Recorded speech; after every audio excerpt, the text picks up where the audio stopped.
نحمده ونصلي ونسلم على رسوله الكريم وعلى آله وصحبه اجمعین۔ سامعین محترم، حضرت سیدنا بشر حافی رضی اللہ تعالیٰ عنہ رحمۃ اللہ تعالیٰ علیہ، آپ مجاہدے میں بڑے عظیم الشان تھے، طریقت کے معاملات میں بڑے کامل تھے۔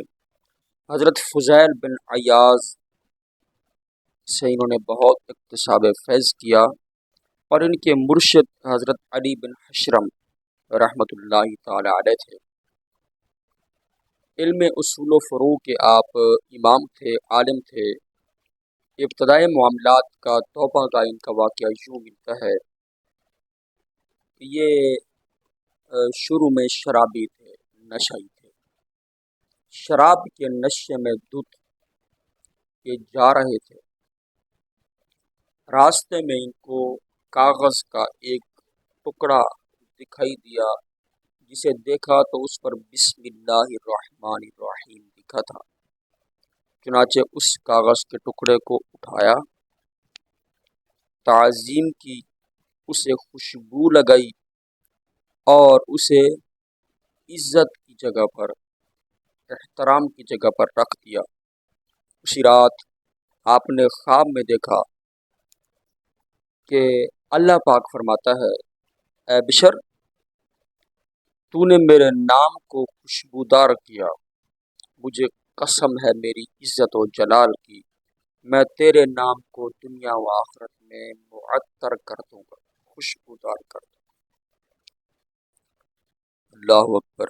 تو پھر بیدار ہوئے، سچی توبہ کی، اللہ تعالیٰ کی عبادت، زہد، تقوی میں لگ گئے۔ بظاہر ان کا توبہ کرنے کا جو واقعہ ہے وہ بڑا ایک آسان لگتا ہے کہ نام خدا کی تعظیم کی تو اللہ نے ان کو اتنا مقام عطا فرما دیا۔ اللہ پاک اپنے نام کی تعظیم کی بڑی جو ہے اجر دیتا ہے بڑا۔ یقیناً خوش قسمت ہیں وہ لوگ جو مقدس اوراق کو اکٹھا کرتے ہیں،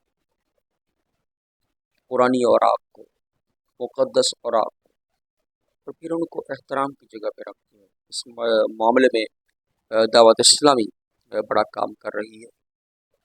اللہ کے نام کی تعظیم کریں، جہاں پر بھی اس طرح کے اوراق ملیں احترام کریں، تعظیم کریں، علیحدہ عزت کی جگہ پر ان کو رکھیں۔ رب العالمین کی بارگاہ میں دعا ہے اللہ عمل کی توفیق دے۔